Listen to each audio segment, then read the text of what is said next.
Hi, I'm Rabbi Ammi Hirsch of the Stephen Wise Free Synagogue in New York, and you're listening to In These Times. Batya Ungar-Sargon is a liberal, a self-proclaimed left-wing populist. She's the deputy opinion editor of Newsweek. Before that, she was the opinion editor of The Forward, America's largest Jewish weekly publication. She's written for the New York Times, the Washington Post, and many, many other media outlets. She earned her doctorate in the 18th century novel from the University of California, Berkeley.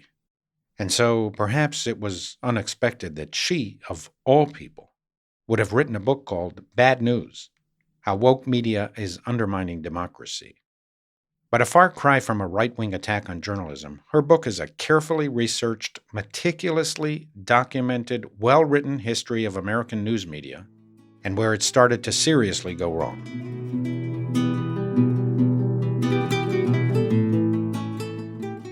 Batya, I am so excited to have you on the podcast. I have wanted to interview you for so long. Welcome to In These Times. That is so kind of you, Rabbi. I am so honored to be here with you. I've been listening to the podcast and really enjoying it. Of course, I really admire you and all the work that you do. So thank you so much for having me. Terrific. Before we get to the issues themselves, I wanted to ask you were the opinion editor at The Forward, and now you're the deputy opinion editor at Newsweek. Was that just a career move, or was there some interest that you had? Tell us about the transition. Yeah, it was a bigger platform, so it seemed like a smart move. I obviously preyed on it, but it just seemed like, it was just a bigger platform. Yeah. Because The Forward under your editorial leadership was just fantastic. It was so relevant and just terrific. You did an amazing job there. Thank you. Because I was the only opinion editor, it was very different. Now I work at a place where there's 5 of us. I don't feel personally responsible for everything that's published. I only feel personally responsible for what I'm publishing and making sure that I'm contributing and pulling my weight and that, it's well-rounded and balanced and we're getting opinion from all sides. But at The Forward, because it was just me, I felt like the mandate very heavily on my shoulders to represent the full breadth of opinion that was legitimate and relevant to the Jewish community. And the intensity of that was something that I truly cherished. And I don't know that part of what happens is when you move up, there's sort of a bigger team. And I don't know that I'll ever feel that experience, that intensity again. And it was really an honor. We Jews have a habit of being quite intense, and we take those issues in the Jewish newspapers very seriously. Apropos, what is your area of responsibility? We have 3 left-wing editors and 2 right-wing editors, but we're each encouraged to pursue our interests and get stuff that's relevant to what we're seeing, what we're thinking about. My focus is very much on, I try to elevate a lot of working class voices. I consider myself a left-wing populist, so I try to get opinion that reflects that. I have a lot of Black writers, particularly more moderate Black writers who are sort of much more reflective of where the Black community's opinion is at than the people that you will read in the New York Times or here on MSNBC. I'm very interested in the sort of populist realignment, so I'll run conservatives who are more populist. Whatever comes into the inbox that sort of floats our boats, one of us will grab and say, oh, this is so interesting. I love a counterintuitive take. I love a take from somebody who you don't usually hear from. And I feel, as you read my books, you know that I feel that the working class has been cut out of the conversation in America. And that's 80% of Americans don't have their voices heard. So you'll hear their voices at Newsweek. Before we get to the book itself, I'm looking at your dedication on the book, and I just love it. I don't know who Zoe is. I can assume who Zoe is, but what especially grabs me is that your dedication is a little bit in English and mostly in Hebrew, and some of the language is biblical. So can you just tell us about the background of that dedication? Zoe's my husband. And the dedication reads, Re'i Ahuvi Ezer Kenegdi. And it says Ezer Kenegdo, that God created Eve as a helpmeet for Adam. It really means a helpmeet against him. And the commentators say they have different explanations for it, but my favorite one is the most helpful person is the person who opposes you when you're wrong or who stands up to you and who makes you defend your positions. And my husband and I don't agree about a lot politically. And it's the most incredible thing to have somebody who's always going to call you on things. He reads everything I write before I publish it. And so I know going out there that I've had the strongest critique possible, which gives you a lot of confidence. No one's ever asked me about the dedication before. I love the idea that it's in Hebrew. Most of your readers, I think, by definition, really are not going to understand the Hebrew.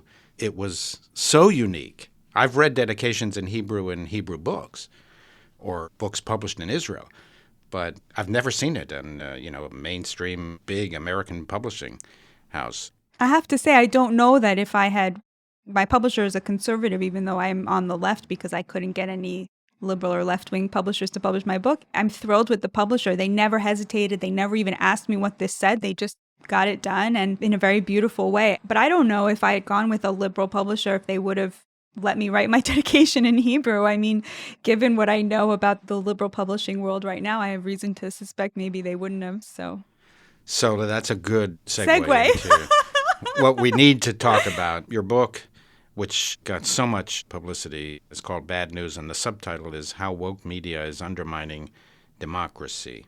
You call yourself a left-wing populist. You referred to yourself as left-wing twice already. You're pretty tough in this book on left-wingers and on liberals in general. So tell us, first of all, what do you mean by woke? When you use the term woke, what do you mean in the sense of woke media? And what is your central critique?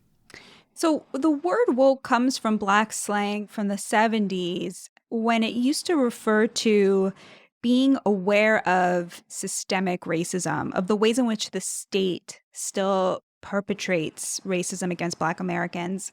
And obviously, I think that's extremely important, but there's no longer really a partisan divide over issues like racial equality, over issues like criminal justice reform, which Republicans have been at the forefront of. President Trump released 5,000 Black men from prison with the First Step Act, many of whom Joe Biden put in prison with the 1994 crime bill. And in the wake of George Floyd's horrific murder, the last police reform bill that was put forward by Republicans and was filibustered by Democrats for not including qualified immunity, which is a very small reason from my point of view to block police reform. On education reform, conservatives are often at the forefront of trying to meet Black parents where they're at. So there's just no longer a partisan divide on the racial justice issues. There's now 94% approval for interracial marriage, including in the South. The North is 95% and the West is 97% approval for interracial marriage. That's consensus. So yes, there are still issues that we need to address. Yes, I couldn't say we've solved the issue of systemic or state-sponsored racism, but there's no longer a partisan divide over needing to get there and what's necessary. So I think that the word woke used to refer to something. Sociologists have now used the word woke to refer to a phenomenon that took place around 2015.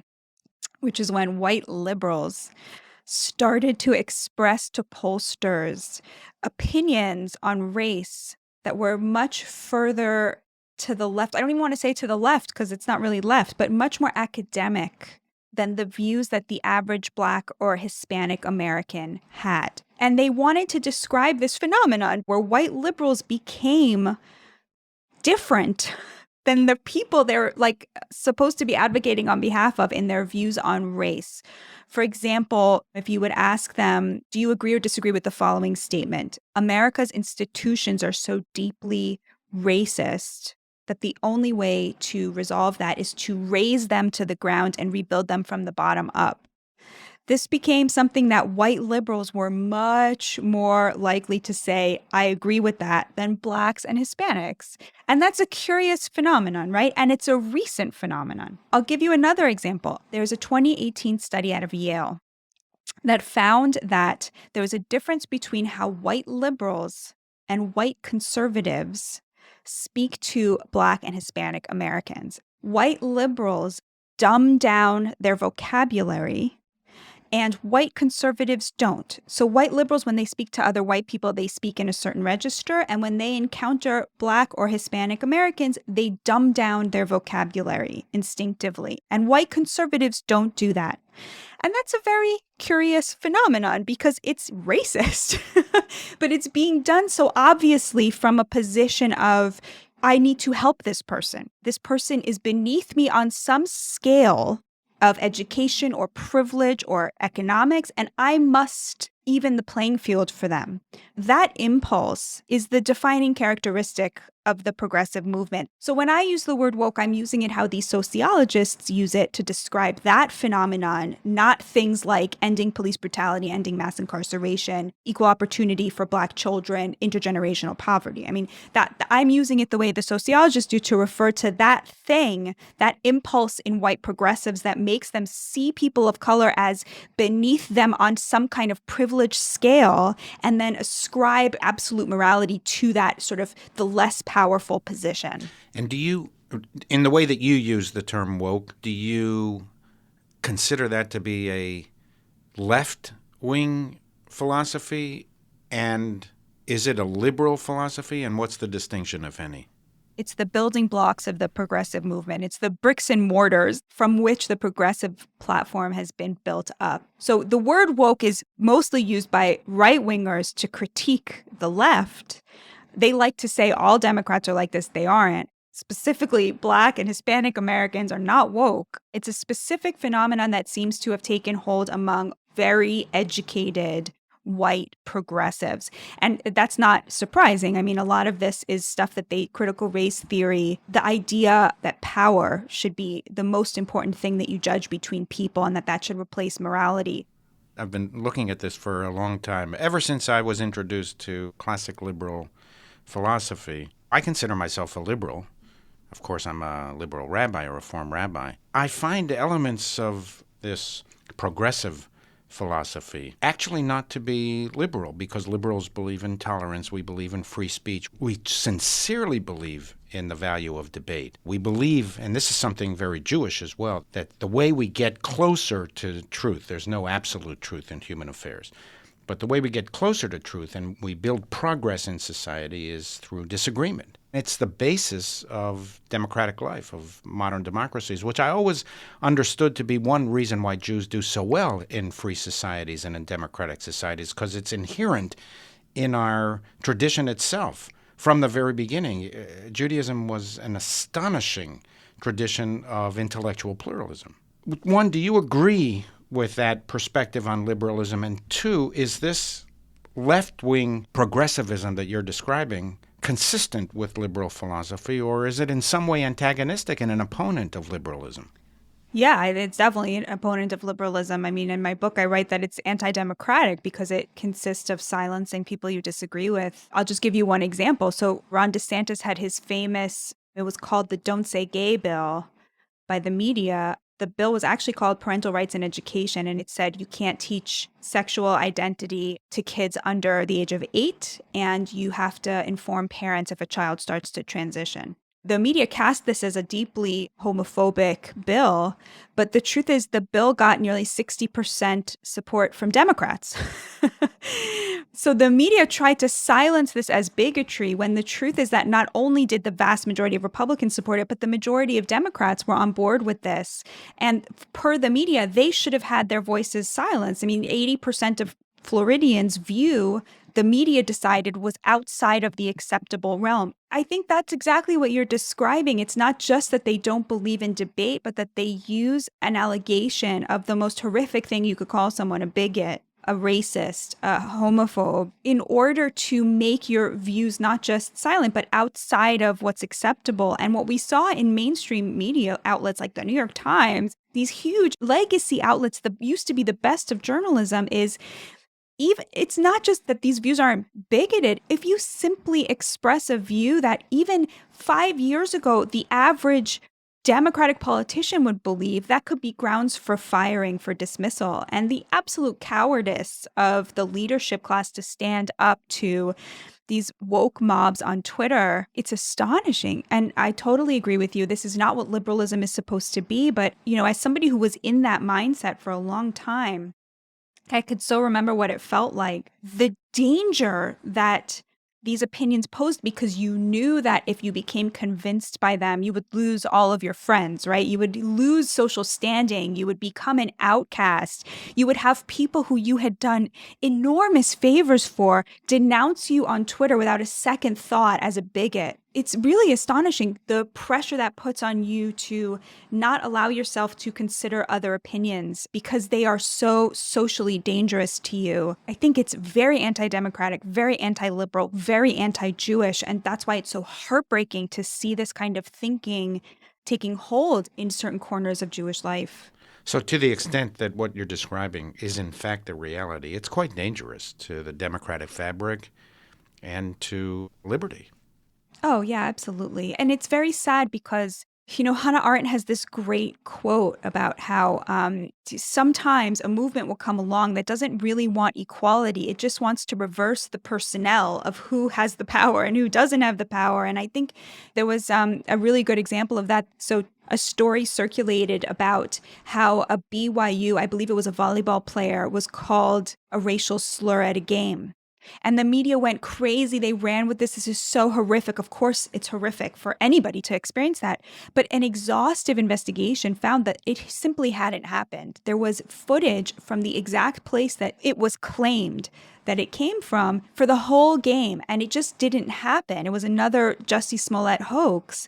Whereas we had a story where students from a university in Oregon were screaming, "F the Mormons." F the Mormons throughout a game, of course, saying the word itself. Bigotry against religious minorities like Mormons or Jews doesn't count because Jews are considered proximate to whiteness. Mormons are considered white. And so hatred and bigotry against them is not considered real because it doesn't carry the same burden.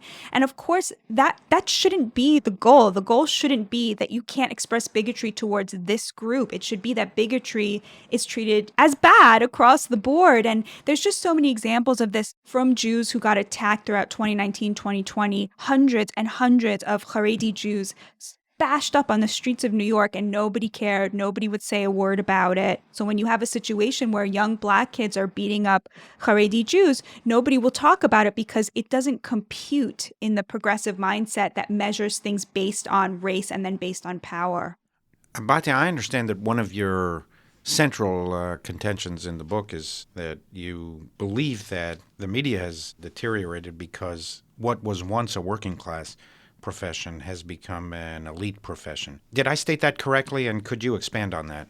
Yeah, journalism used to be a working class trade. It was like a very low status job. Basically, the kind of person who became a journalist was the kid who sat in the back of the classroom cracking wise, undermining the teacher's authority. He was so anti-authoritarian, he couldn't go with the rest of his friends to join the factory line because he was really bad at, listening to what people told him to do. And that was very dangerous. So instead, he'd become a journalist and he'd go to Washington and demand justice on behalf of his friends who were now factory workers or linemen or truck drivers or what have you. It was considered a sort of working class job. Most journalists didn't get a college degree. You learned the job on the job. And there was a total status revolution throughout the 20th century. So the turning point was really the 70s. And you know this because JFK worked on the Harvard Crimson when he was at Harvard. But he would never have dreamed of becoming a journalist full time because it was too low status. And he was on this upward climb, right? He was this part of this new meritocratic elite. By the 70s and 80s, that had changed because of things like Watergate,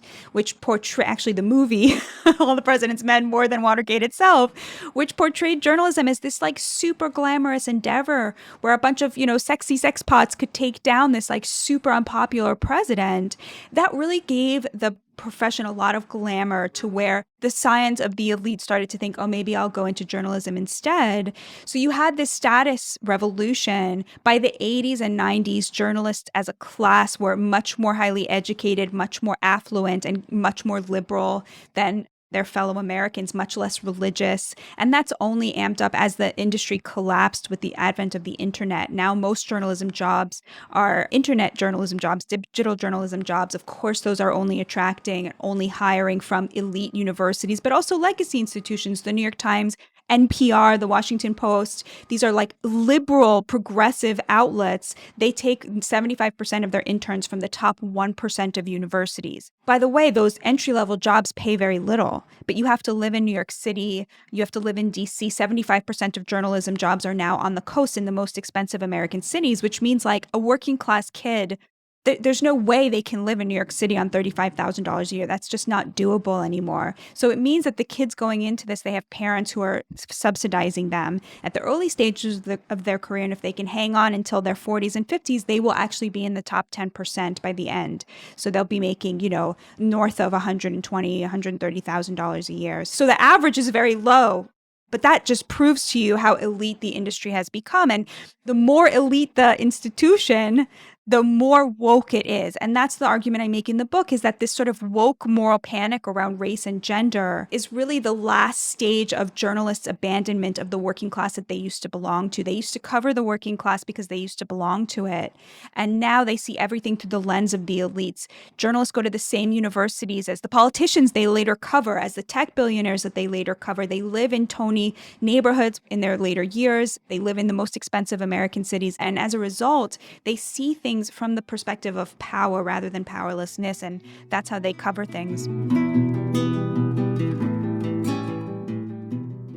I read in your book that it's not only the philosophy that they bring, but your contention is also they have economic interests in covering what they're covering, that it's not simply a question of they bring this philosophy to them, but there are real economic interests in them pursuing this direction. Yes, although I'll put it this way. I think they're wrong about a lot of things, but I think that a lot of the errors of the progressive point of view stem from good intentions. They really believe that, like, defunding the police, they really believe that that is how you help Black people, as opposed to believing the truth, which is you could see by talking to any cop or walking into any neighborhood where there aren't rich journalists living, that all this does is expose the poorest Black people to the most unimaginable violence. That's obvious, but I don't think that they're cynical. I think they truly have bought into this nonsense. However, I don't think they would have allowed themselves to be convinced by this nonsense if it wasn't in their economic interest.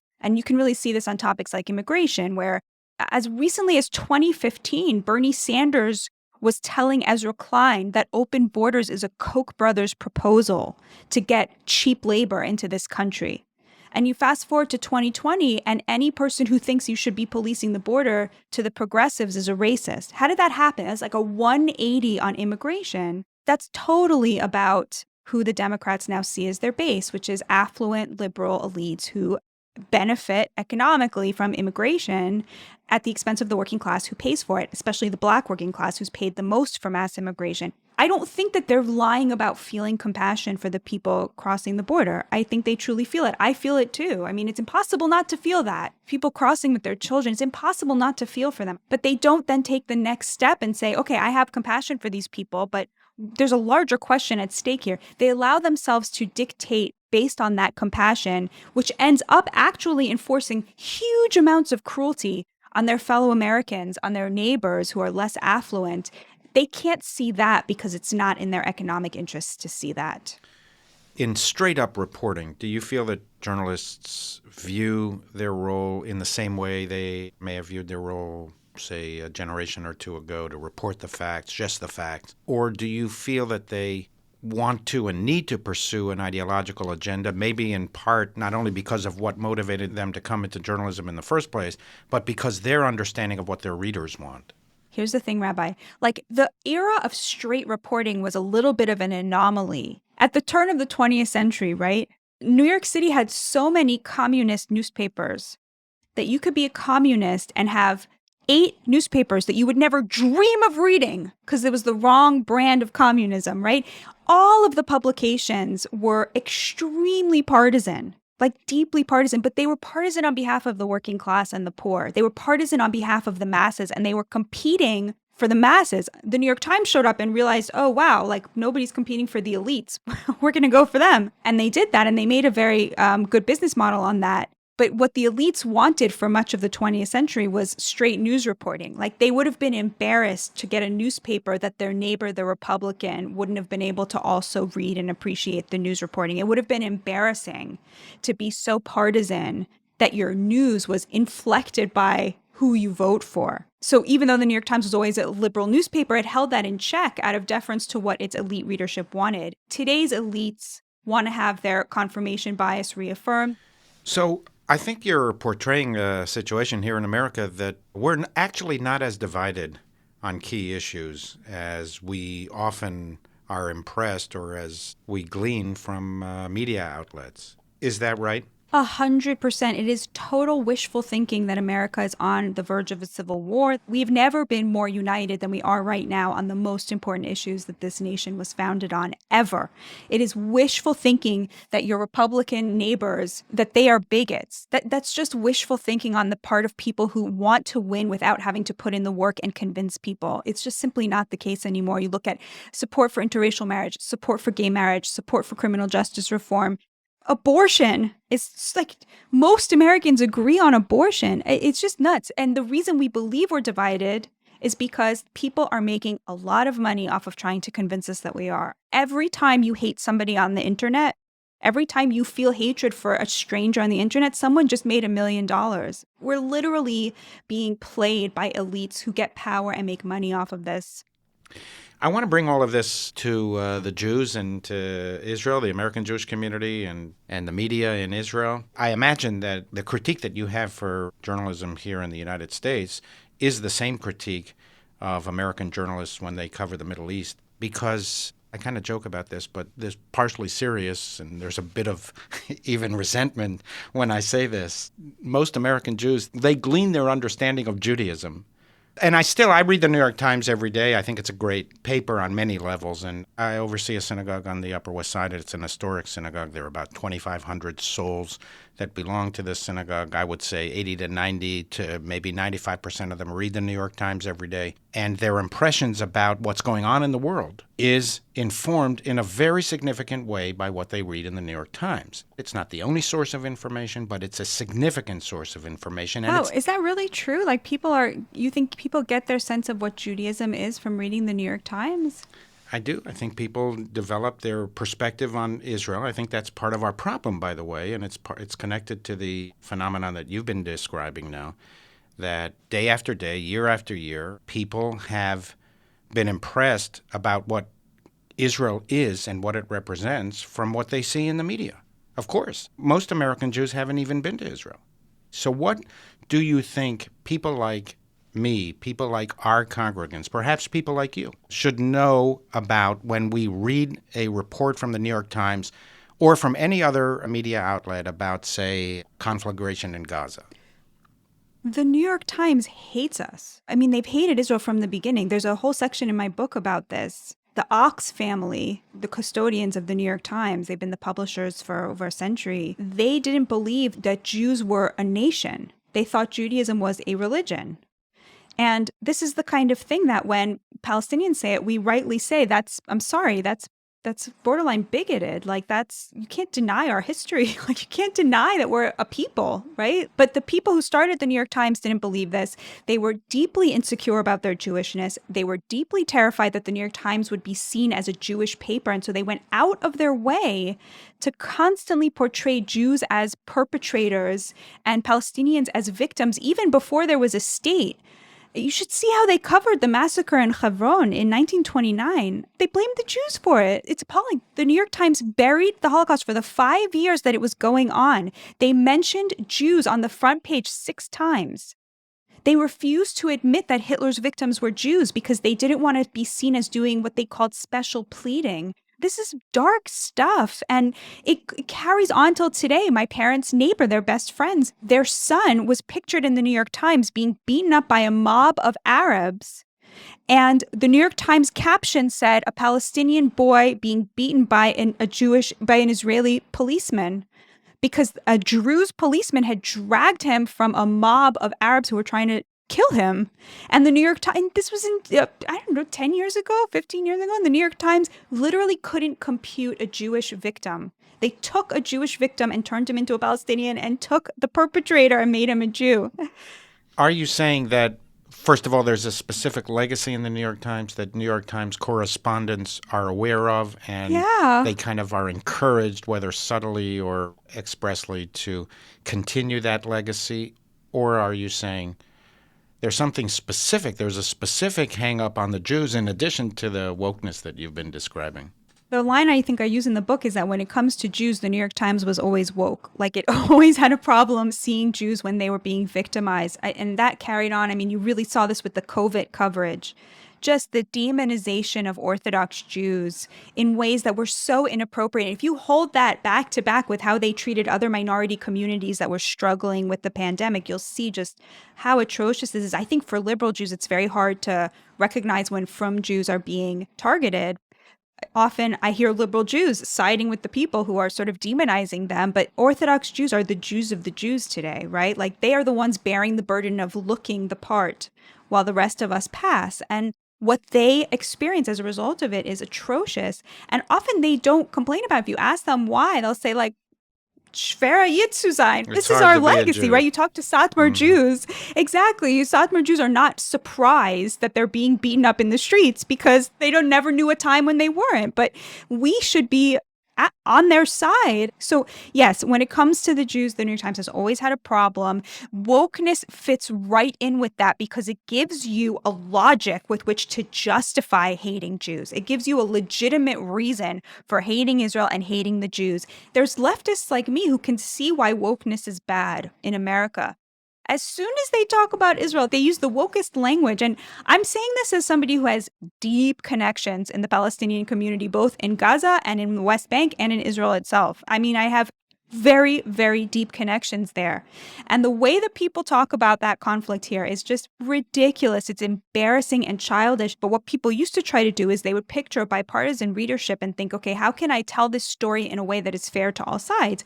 The New York Times reporter now is picturing his woke fellow reporters in the newsroom who are on Twitter and who, if he says anything they don't like, will go and get him fired. And we've just seen that play out over and over and over again. And so they live in terror of Twitter finding fault with what they're saying. And so you can expect to only see stories that highlight Jewish wrongdoing and only see stories that highlight Palestinian victimhood. Now, I'm on the left. I think Israel has much more power than the Palestinians and thus much more responsibility to do the right thing and to find a way to settle the issues there.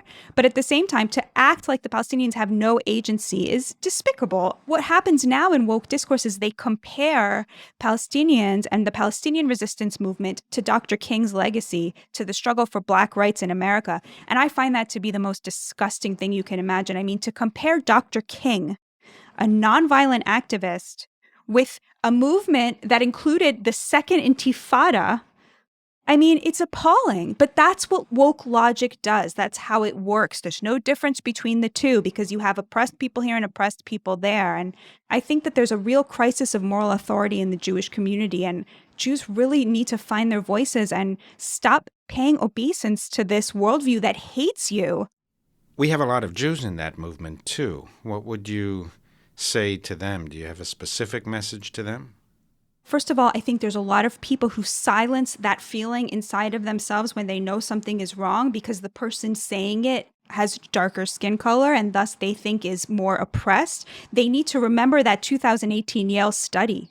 Every time you silence what you know is right from wrong because the skin color of the person who's talking is darker than yours, I mean, that's Nazi logic. I'm sorry, but that is racist. And those people don't even represent the communities that they claim to be speaking on behalf of. They don't even represent the Black and brown communities in America. They are a tiny elite that the white liberal establishment allows through because they're saying what they want to hear and they're distracting from the real divide. Stop hating your fellow Americans. Stop letting yourself off the hook. Stop shortcutting your way from having good policies and good positions that will actually help the disenfranchised by doing the things that make you feel holier than everybody else and you feel good about yourselves, but actually have no impact on the ground. No anti-Zionist will ever have any impact on the ground in the Middle East because Israel's never going to go away. So they are completely irrelevant to anything that might actually help Palestinians. Find people who actually are going to have an impact. And you know what? Those are people who are speaking in a way that other people can learn from them and other people can hear from them and other people can change their minds. They're in the work of persuasion. They're not in the work of humiliation or calling people out or any of this nonsense. Wow. It's been such a pleasure to spend time with you. This has been a great treat for me. I look forward to continuing these conversations. Good luck on this book. I know it's been out for a while. Keep writing. You've got a distinctive voice. Keep up the good work. And thank you for spending time with us today. Thank you. Thank you. One of the great joys of having a podcast is the opportunity to speak with, learn from, and be inspired by so many remarkable people. When we are exposed to different individuals who have different experiences from our own, and they are deep, sensitive, intelligent, articulate, and passionate, whether or not we agree with them on all things or even many things, they always energize us, they challenge us, they make us think, and broaden our horizons. We become impassioned by their passion. This is Batya Ungar-Sargon. I admire people like her. She is an out-of-the-box thinker. Non-cookie-cutter people are compelling to me. I like internal critics, people who see the flaws on their own side, on their own team, and offer constructive observations and critique.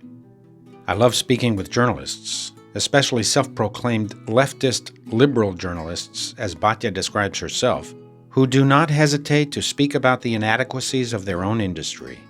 I'm drawn to them for three primary reasons. First, it takes enormous courage to criticize your own, especially in our current environment that silos us into tribes.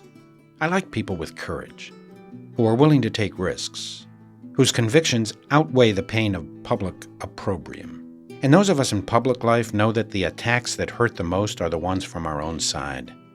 If someone is willing to look deeply at their own side's flaws, that takes special character, special fortitude, because they know that the Twitter storm will soon erupt and the virtual mob will gather. They'll be accused of betrayal or abandonment. They persist nonetheless, because honesty is more important to them than their own job security or social circles. Second, I'm drawn to people like Batya because I want to hear their critique. They do it out of a sense of responsibility. It is often not an act of betrayal at all, but exactly the opposite. They criticize because of their deep respect and even love for their vocation. We get better in our own personal lives, and society advances through open debate and criticism by speaking truth as we understand the truth, and shedding light on moral inadequacies. It's not that I necessarily agree with every critic. For example, as I said in our discussion, recognizing many of the shortfalls of, say, the New York Times, still, I'm an avid daily reader. I can't imagine not reading the Times. And I appreciate that some of their professionals and others throughout the industry are amazing reporters who try their best and dignify the profession of journalism. Still, I'm not in the media business, and I don't really know what happens on the inside.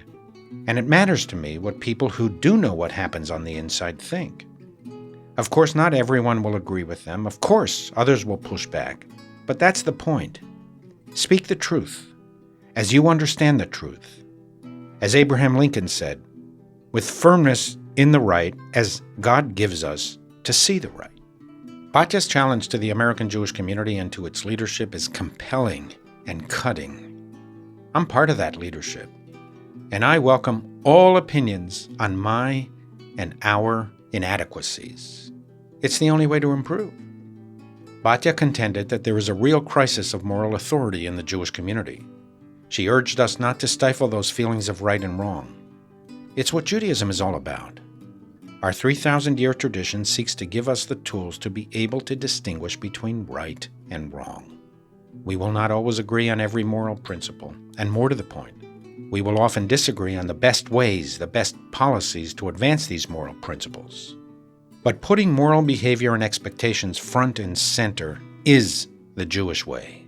So, for example, we will continue to debate the best ways to achieve racial harmony in America. We have a very long way to go in this country. But from a Jewish perspective, the principle of evaluating others through the exclusive or primary prism of race is un-Jewish. Batya is right about that. We are commanded to judge people not by the color of their skin, but by the content of their character.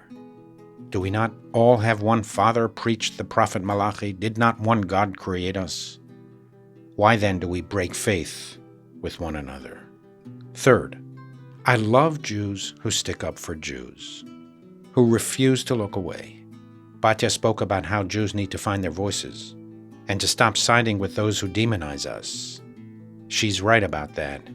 It's the reason that our synagogue pulled out of the women's marches. We supported the cause. We just couldn't stand alongside the leaders of that movement who sought to dismantle the world's only Jewish state and who were prepared to accept our support only if we abandoned our own people. There were always those who harbored animosities against our people. It is not a new phenomenon. It didn't take the form of enmity against the Jewish state because we didn't have a state for 2,000 years. But every generation of Jews experienced the discomfort of standing against the mob. Sometimes it's hard to be Jewish. Study Jewish history. For some reason, God has decreed a rocky and thorny road for our people. Looking back through the centuries, it has been a long, hard, tragic march from Sinai. But the journey has also been filled with exhilarating accomplishment, transcendent meaning, and noble purpose. I hope you feel this, sense this, and are empowered by it. I hope that you too will do what our ancestors did. Walk the long and winding Jewish road with faith in the ultimate redemption of our people and all people. Until next time, this is In These Times.